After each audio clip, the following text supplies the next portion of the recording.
नमस्कार, जय श्री राम, जय वीर हनुमान।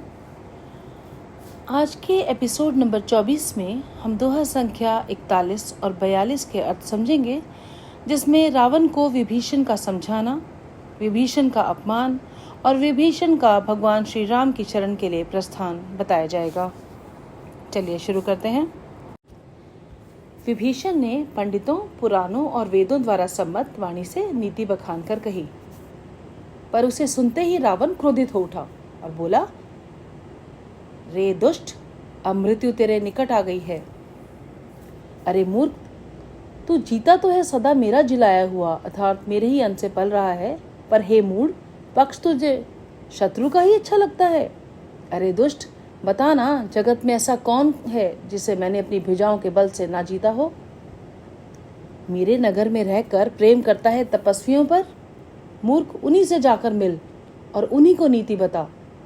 ऐसा कहकर रावण ने उसे लात मारी, परंतु छोटे भाई विभीषण ने बार बार उसके चरण ही पकड़े।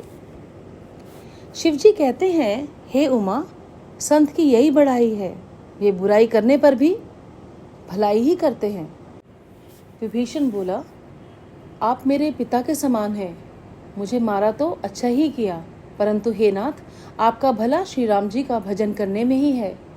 इतना कहकर विभीषण अपने मंत्रियों को साथ लेकर आकाश मार्ग से गए और सबको सुनाकर वे ऐसा कहने लगे, श्री राम जी सर्वसमर्थ प्रभु हैं और हे रावण, तुम्हारी सभा काल के वश में है, अतः मैं अब श्री रघुवीर की शरण में जाता हूँ, मुझे दोष न देना। ऐसा कहकर विभीषण जी जो ही चले त्यों ही सब राक्षस आयुहीन हो गए, उनकी मृत्यु निश्चित हो गई। शिवजी कहते हैं, हे भवानी, साधु का अपमान तुरंत ही संपूर्ण कल्याण की हानि कर देता है। रावण ने जिस क्षण विभीषण को त्यागा, उसी क्षण वह वैभवहीन हो गया। विभीषण जी हर्षित होकर मन में अनेकों मनोरथ करते हुए श्री राम जी के पास चले।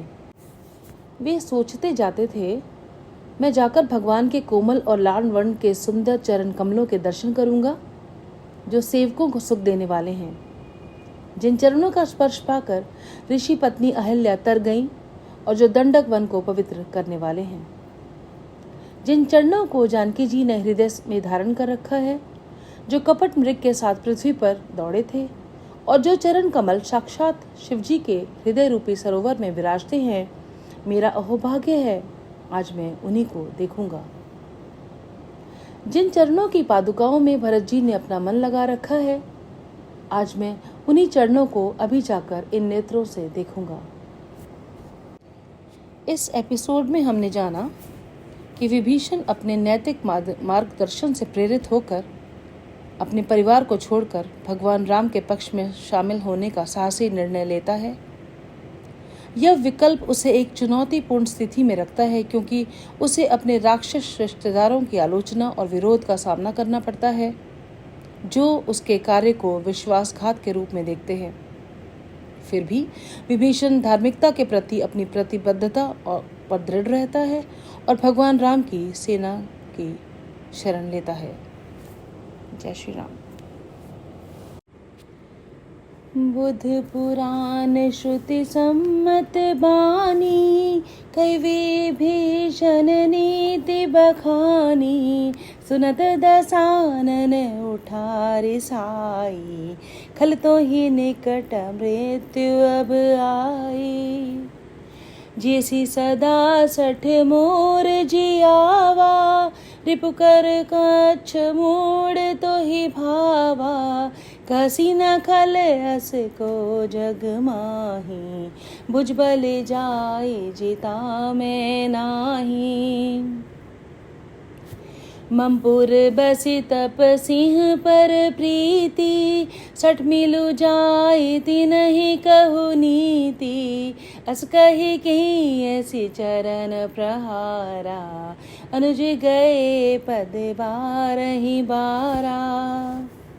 उमा संत कही ही बढ़ाई, मंद करत जो करे भलाई, तुम पितु सरस भले ही मोहि मारा, रामु भजे हित नाथ तुम्हारा। सचिव संग ले नभ पथ गयो, सभी सुनाई कहत अस भयो। जय सिया राम जय जय सिया रामा, जय सिया राम जय जय सिया रामा। राम सत्य संकल्प प्रभु, सभा काल बस तोरी। मैं रघुबीर सरन अब, जाऊं देहूं जन खोरी। सियापति राम जय जय राम, मेरे प्रभु राम जय जय राम। अस कही चला विभीषण जबहि, आयुहीन भय सब तबहि। साधु अवज्ञा तुरत भवानी, कर कल्याण अखिल के हानि। रावण जब ही विभीषण त्यागा, भयो विभव बिनु तब ही अभागा। चलियो हरषि रघुनायक पाहि, करत मनोरथ बहु मन माही। देखी हूँ जाय चरण जल जाता, अरुण मृदुल सेवक सुख दाता। जे पद पर सितरी ऋषि नारी, दंडक कानन पावनकारी। जे पद जनक सुता और लाए, कपट कुरंग संग धर धाये। हर उर सर सरोज पद जेई, अहो भाग्य मैं देखहूँ तेई। जिन पायन के पादु कहीं, भर तु रहे मन लाई। ते पद आजु बिलो की हूँ, इह नय नहीं अब जाए। सियापति राम जय जय राम, मेरे प्रभु राम जय जय राम। सियापति राम जय जय राम। जय श्री राम, जय वीर हनुमान।